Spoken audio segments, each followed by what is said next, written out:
And welcome to this International Education Partnership CPD video. This is the first of two videos on planning, and this video is going to be focusing on the stages of planning. So the aim of this video is to help you to understand the fundamentals of planning. This is right back to basics. In the next video, we'll then go on to use these fundamentals to help you adapt existing plans and create new ones. So the 6 stages of planning are identifying the learning objectives, break down the success criteria, choose an assessment method, outline the session, teach the lesson, and finally reflect on how it went. Taking these stage by stage, your learning objectives are the heart and soul of your lesson. As long as the students are able to meet the objectives, your lesson will be successful. The objectives are more important than the activities. You may have to skip over or tweak an activity during a lesson, but you will still be working towards that objective. So your learning objectives are taken from the curriculum or the course syllabus. You need to differentiate your learning objective to show what success looks like at each level. And you also need to make sure you have your students in mind at this point, so you're planning for their success. The assessment objectives that you are taking from the curriculum or the course syllabus, they need to be broken down into learning objectives for each lesson. So this is something that relies on your subject knowledge, being able to break down the steps to get to that final assessment objective.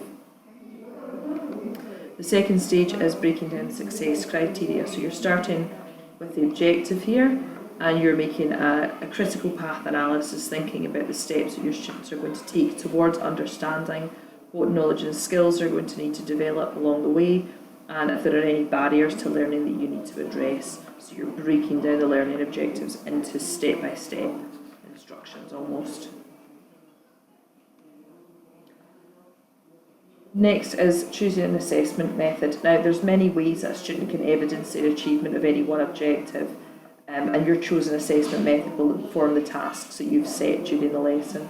And this might be different tasks for different groups of learners, as we talked about in the previous video on differentiation, and I told you the story about the lesson on the use of river water.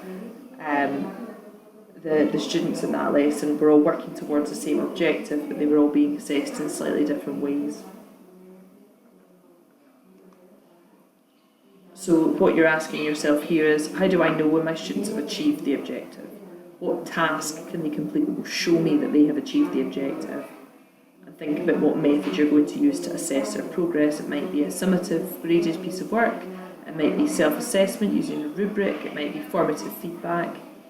The assessment method is going to inform what activities your students do in the session.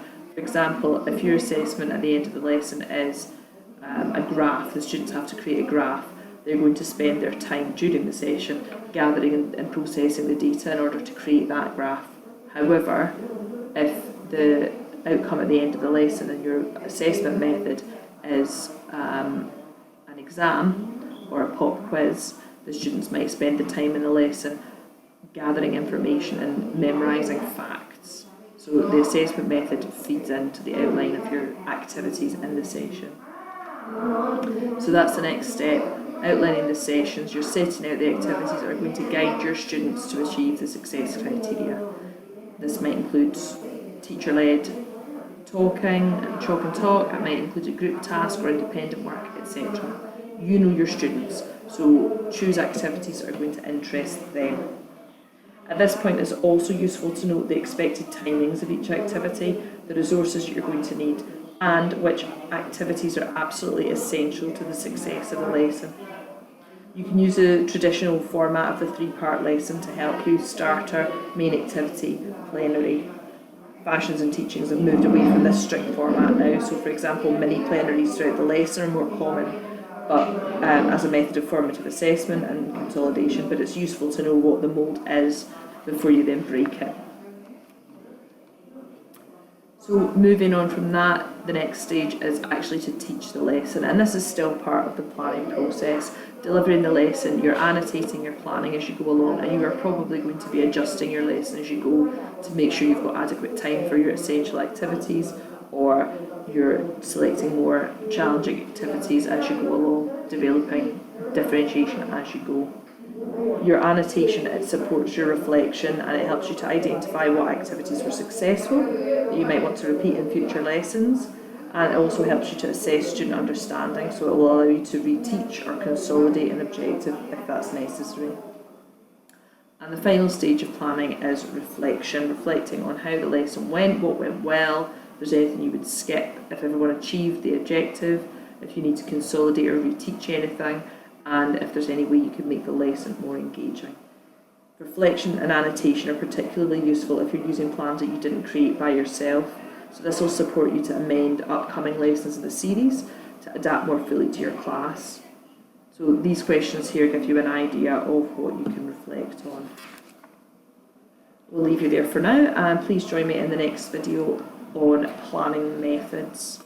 Thank you.